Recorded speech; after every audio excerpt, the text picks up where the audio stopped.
Alright, one last confidence drink. I don't even need that. We did good last time. I had one though, remember? You did have one.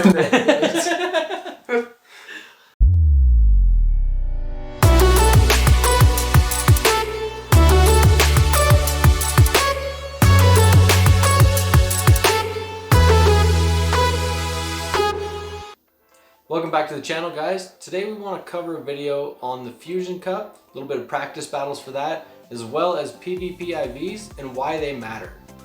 Yep, so really basic terminology here. So when we're saying PvP, we're talking about player versus player. So, for example, Dave and I playing against each other. We're one player versus one player. So when we say PvP, that's what we're talking about. We're also going to use a lot of terminology of PvP IVs.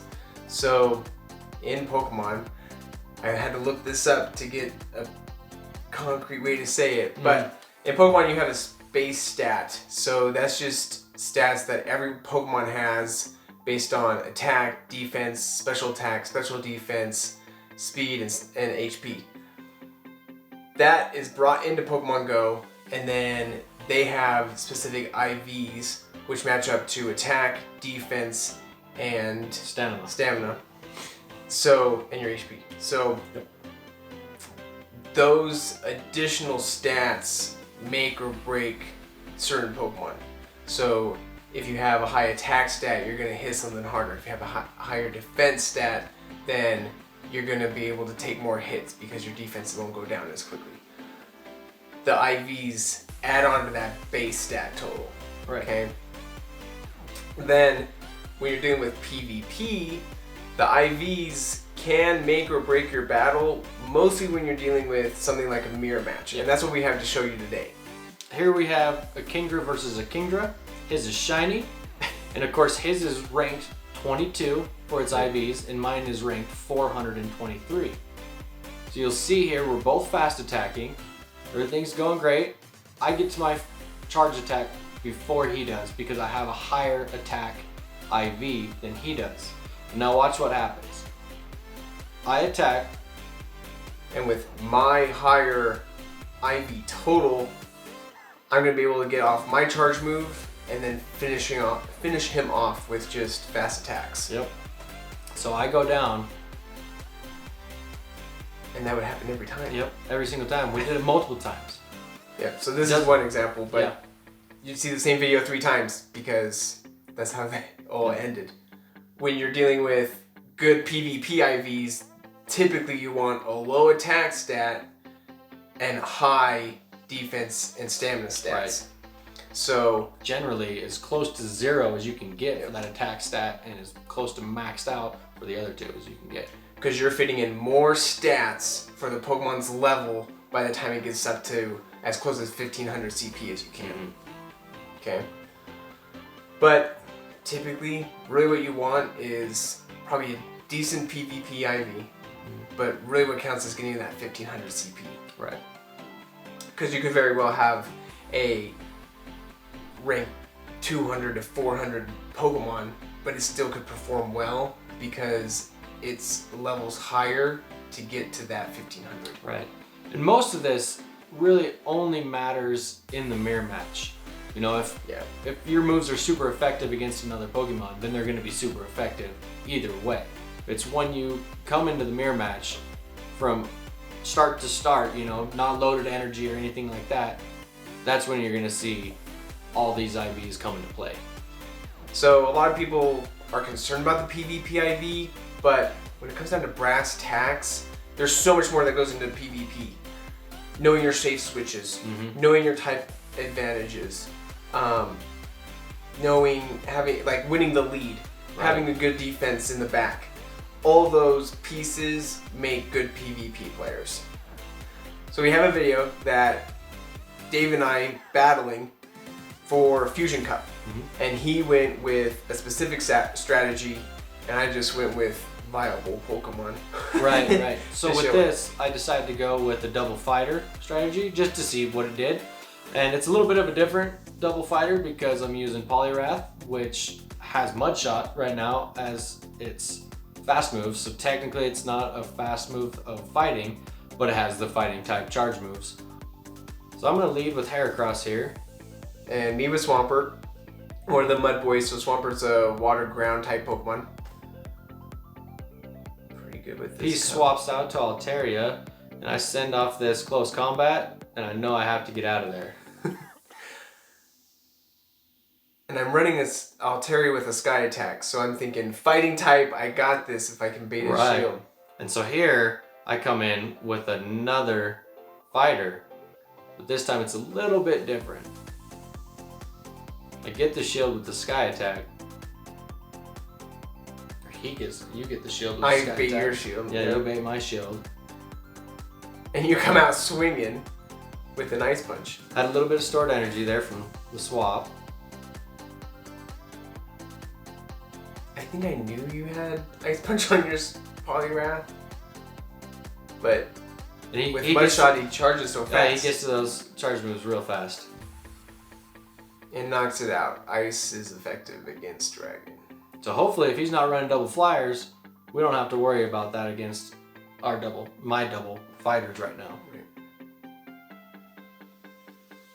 And there's other videos out there too with a double flying strat, which has been pretty good for this cup too. So we wanted to shake it up, kind of do a double fighter. So I swap out to Shiftry here against his Lantern, knowing I can soak this move. And this is when I know I'm in trouble because I've ran 2 water types. Right. With your grass. Now you still have 1 shield left, I believe.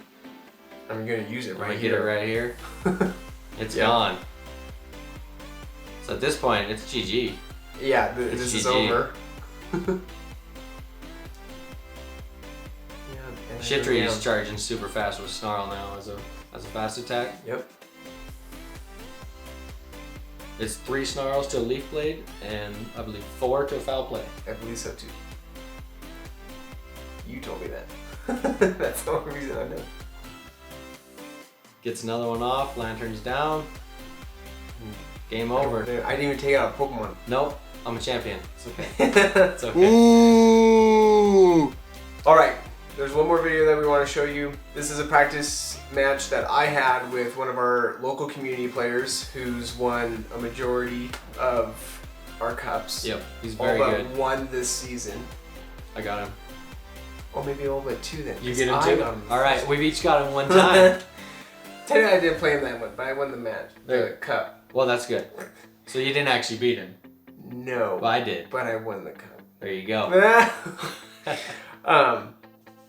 So, another practice battle, and it's the night of Alex losing, but we'll go through it. Leading with Wish Cash, because this is always the hole in my team, so I'm like, alright, I'll run out with this one. That Cloyster's doing a lot of damage to a lot of the meta right now. Yep. He's a good anti-flyer with his ice. Mm-hmm. And having the water as the second typing really helps him out with the fire types as well. Yep. See, coming with an icy wind. And I don't believe I had a fire type in my team. Your attack's down, and we're going for it. You're staying in. Yeah. All right. Those icy winds, he gets to those fast though. Yeah. Both quick chargers, Wish Cash, Cloyster, they're charging pretty quick. I'm gonna get to 1 more charge move. It's a blessing and a curse that you lose the buff or debuff when you swap out. I mean, it can be helpful or it can ruin the match for you too, especially if you're using something with acid spray and they pull out right away. Then why? No point. Right. Right. Alright, takes that one out. I'm gonna switch. You got him low though. Yeah. A couple more hits, he's done. What are you bringing in? I'm tearing down the timer here, and then bringing down my steel type. Good call on that. Takes down his ice. And I'm ready to switch. Whatever he brings in, I'm like, alright, what we got here? Yeah, that fighting type's tearing apart. He's right out. Yep. So now we're in a mirror match. I have a pretty high PvP Altaria. I know Tobu's jealous of. That's an interesting way of getting the bubbles there. Yeah. So I know he's gonna get to a Sky Attack. Do you shield? I do. You do shield. I have 2 shields. I'm trying to keep my bird. Because I know he has that hero cross. Right, and you're up on energy. Yeah. Because you swapped in first. And this is where I make my mistake. Because he has So, a shield. He's got 1 more shield in the back Mm-hmm. that he's holding on to. Uses it. I should have switched out right here. Back to Sand Slash. Now he's gonna come in Hot. Yep, he's gonna have stored energy for Sand Slash. Yep. So instead of switching out, like I should have, tried to wear him down. You were right on that. But I had no shields left, too. so I bring him in, and he takes me down with the charge. So had I switched and done like pro strats, right? could have switched, beating him down a little bit with Sand Slash, possibly used up another shield, and then went right in with Altaria for the win. But I didn't because you know I can't think on my feet. I guess I'm working on it. Yeah, getting better. Don't forget about your community day. Happened this Sunday, the 19th, Northern Hemisphere, 11 to 2. We found out today that the Empoleon charge move that is exclusive when you evolve it during the 3 hours or 2 hours afterwards is going to be Hydro Cannon. So just we were like right on the money. I was hoping that they were going to bring something else because they waited so long to announce what it was going to be, but they didn't. Yep, it's Hydro Cannon. Also, do not forget to like and subscribe our videos. Hit that notification bell so you're notified when our videos do come out. And we'll catch you in the next one. Thanks, guys.